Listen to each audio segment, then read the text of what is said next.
Right bulletin లో breaking news చూస్తున్నాం. తెలంగాణలో తొలి దశ గ్రామ పంచాయతీ ఎన్నికలకు అన్ని ఏర్పాట్లు పూర్తయ్యాయి. మొత్తం 4236 గ్రామ పంచాయతీలలో ఎన్నికలు జరగాల్సి ఉండగా 395 గ్రామాల్లో ఇప్పటికే సర్పంచులు ఏకగ్రీవంగా ఎన్నికయ్యారు. 5 గ్రామాల్లో ఒక్క నామినేషన్ కూడా దాఖలు కాలేదు. దీంతో 3834 సర్పంచ్, 27628 వార్డు సభ్యుల ఎన్నికలు జరుగుతున్నాయి.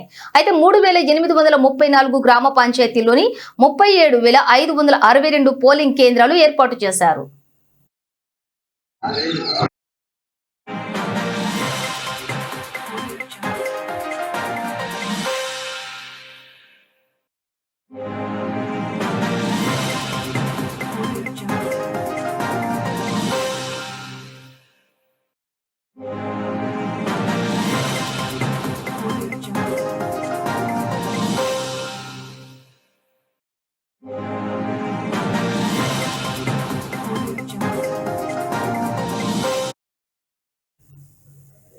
ఇక నేటి ఉదయం 7 గంటల నుంచి మధ్యాహ్నం 1 గంట వరకు పోలింగ్ జరుగుతోంది. మొత్తం 56,19,430 మంది ఓటు హక్కును వినియోగించుకున్నారు. కాగా 12,960 మంది సర్పంచ్ అభ్యర్థులు, వార్డు సభ్యుల పదవుల కోసం 65,455 మంది అభ్యర్థులు బరిలో ఉన్నారు. అయితే సర్పంచ్ స్థానాలకు సగటున 3.38 మంది, వార్డు స్థానాలకు సగటున 2.36 మంది పోటీ పడుతున్నారు. కాగా మధ్యాహ్నం 2 గంటల తర్వాత లెక్కింపు ప్రారంభమవుతుంది.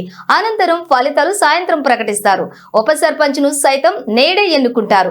రంగారెడ్డి జిల్లా షాద్ నగర్ నియోజకవర్గం నందిగామ మండలం వీర్లపల్లి గ్రామంలో స్థానిక ఎమ్మెల్యే వీర్లపల్లి శంకర్ తన ఓటు హక్కును వినియోగించుకున్నారు. ఇక గ్రామ పంచాయతీ ఎన్నికలలో భాగంగా గ్రామానికి చేరుకుని ఓటు హక్కును వినియోగించుకున్నారు.